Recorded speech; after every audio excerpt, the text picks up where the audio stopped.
The MLB trade deadline has come and gone, and the Orioles were one of the biggest sellers in the MLB. Players like Sir Anthony Dominguez, Gregory Soto, Ramon Arias, Ramon Laureano, Ryan O'Hearn, Cedric Mullins, and Charlie Morton are all gone. And with that, they got many prospects, including Boston Bateman. They got Wilfrey De La Cruz. They get Anthony Nunez, and like I said, many, many others. But now what?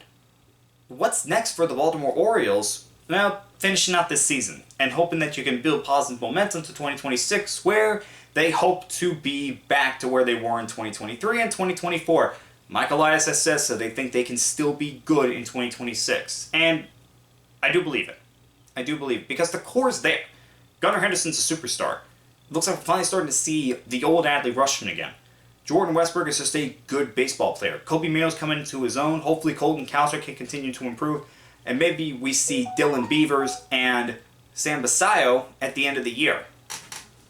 But what else is there? Well, let's take a look at the pitching. Kyle Bradish, he might be back very, very soon in the majors. If he can get back to what he was pre-Tommy John, that'd be big for the Orioles. Dean Kramer's still here. He's had his ups and downs throughout his career, but when he's on, he is a very, very good pitcher. Trevor Rogers, it looks like he's finally solved his issues and is looking like the 2021 version of Trevor Rogers, not what we saw after that. And there's Grayson Rodriguez as well, but right now I just am not counting on him because he hasn't pitched in so long, and now he might need surgery to remove bone from his elbow. It's just weird what has to be done with Grayson Rodriguez and what he's been through. It's just really hard to say we know when he's going to be back because we keep thinking we know when he's going to be back, and then he's not. It's that simple. So don't count on Grayson Rodriguez. And then Tomoyuki Sugano and Zach Eflin are both free agents. Do they re-sign one of those guys? I don't know. But really the main issue is they need an ace. Okay, they need an ace. It's about as simple as that. I'm going to say it one more time. They need an ace. Okay? They need one. And then on the bullpen, well, like I said, look who's gone. Before the season even started, Jacob Webb and Danny Coulomb, I forget how to say his name, but they were not tendered at all. And then I said, Sir Anthony Dominguez and Gregory Soto, they were traded, and another reliever was traded as well. Brian Baker was traded.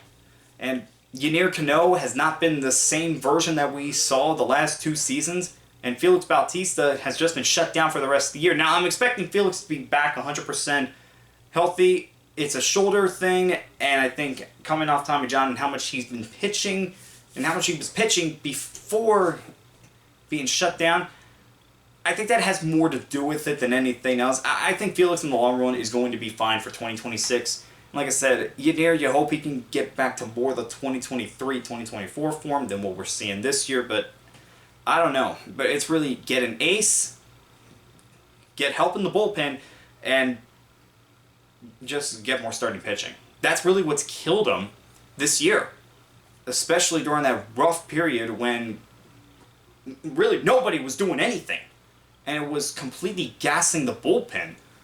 So yeah, that's going to be the biggest thing, Elias. You need to make sure this rotation and this bullpen are ready to go. And then what about on the other side of things, the offense side and the position players? Well, it's about completing the team. The team is still not complete. You have the core there, but there was always just something more that this team needed. They signed Tyler O'Neill hoping that he could help out, and he has been playing better since he came off the IL, but how much do you really want to put your faith in a Tyler O'Neill next year? I'm not entirely sure. They just lost their utility man in Ramon Arias, who's going to take over that role. Jorge Mateo has been out for so long, and even when he was playing, he wasn't getting on base, even though he was the fastest player on the Orioles, but you never could know because he was never on base. That's the thing right now with the Baltimore Orioles, okay? They have to complete the team and go along with these stars like Gunnar Henderson, like Rushman, and Jackson Holliday. I even forgot to mention Holliday. Holliday's been playing very well in his second year in the majors. Okay? So, again, core is there. But the rest of the team really isn't.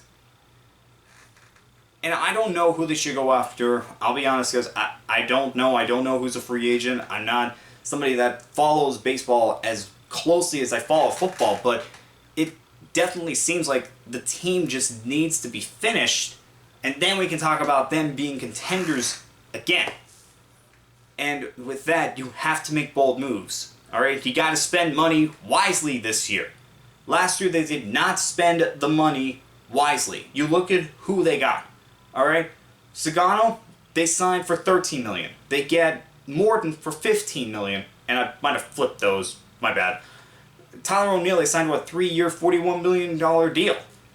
And then, at the end of it, they signed Kyle Gibson to a 1-year, $5 million deal. Their payroll increased, but it just wasn't used wisely, and they still haven't extended any of those young stars yet. Some of these young stars need to be extended at this point. Elias, get off whatever you're sitting on and get just one extension done.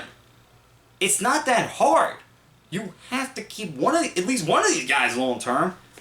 But in terms of 2026, you have to make bold moves. And with the prospect pool now reloaded, you can make the trades that you probably should have made last offseason, this offseason. Alright? With the Orioles, it's simple. But will they do it? That's the biggest thing. As simple as the solution is, we don't know if they will actually pull the trigger because of the man in charge, Mike Elias. How much are you really trusting for him to do the right thing this offseason after completely botching it last offseason? I wouldn't. I really wouldn't. I don't even know how he would still be the GM after this year. I just don't know how you could trust him after he completely screwed up what should have been a run for the World Series, and instead, you are the worst team in your division, and you have one of the worst records in all of baseball. How does this get screwed up like that? It really shouldn't, and yet it did. Sometimes sports just frustrates us, but we love them anyway. Yeah, so with the Orioles, like I said, it's basically finish this team. Finish building this team. Get an ace. Reload the bullpen. Get some more starting pitching. Find complementary pieces to your stars, and then make bold trades and spend money wisely. That's what they need to focus on. And it's a lot. But if they really want to be a World Series champion again, they have not been to the World Series since 1983. I have gone my whole life without seeing the Orioles even win in the championship series because they only got there once and they got swept.